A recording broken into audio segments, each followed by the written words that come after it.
প্রাচ্যের অক্সফোর্ড খ্যাত ঢাকা বিশ্ববিদ্যালয় অনেক শিক্ষার্থীর আবেগ এবং স্বপ্নের ক্যাম্পাস ঢাকা বিশ্ববিদ্যালয়। প্রায় ২৭৫ একরের সুবিশাল ক্যাম্পাসটি দেশের সর্বোচ্চ বিদ্যাপীঠ। বহু মহামানবের সৃষ্টি হয়েছে এই ক্যাম্পাস থেকে, অথচ ক্যাম্পাস এবং ক্যাম্পাস সংলগ্ন এলাকাগুলোতে প্রকাশ্যে অথবা অগোচরে ছড়িয়ে পড়ছে মাদক। কোমলমতি শিক্ষার্থীরা কোনো কিছু বোঝার আগেই নগ্ন কালো হাতের ছোঁয়ায় জড়িয়ে যায় অন্ধকার জগৎ মাদকের সাথে।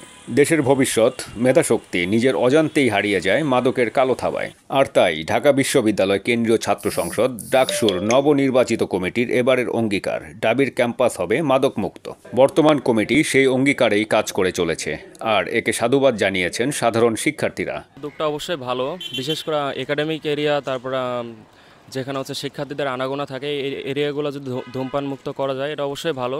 তবে আমাদের অনেক ভাই ব্রাদার আছে যারা ধূমপান করেন, তো তাদের সুবিধার তাদের কথা চিন্তা করে হলেও যে কিছু স্পেসিফিক এরিয়া করে দেওয়া উচিত বলে মনে করি, যেখানে তারা মানে ধূমপান করতে পারবে। বা আমাদের তো অনেক শিক্ষার্থী আছে, এখন সবার কথাই তো চিন্তা করতে হবে।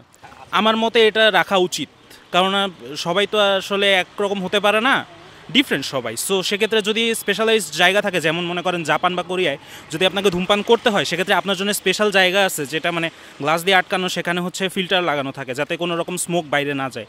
সো সেক্ষেত্রে এরকম জায়গার যদি ব্যবস্থা করা হয় তাহলে আমার মনে হয় যে আসলে এটা সম্ভব। তবে আমি মনে করি শুধু দায় দেখানো বা একবার শুরু করলাম শেষ করলাম এরকম না, কারণ আমি জানি যে নিয়ম মানলে সবাই সুবিধা পাবে।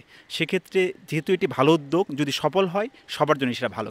এম সাখাওয়াত হোসেন সুজন, দৈনিক আওয়ার বাংলাদেশ।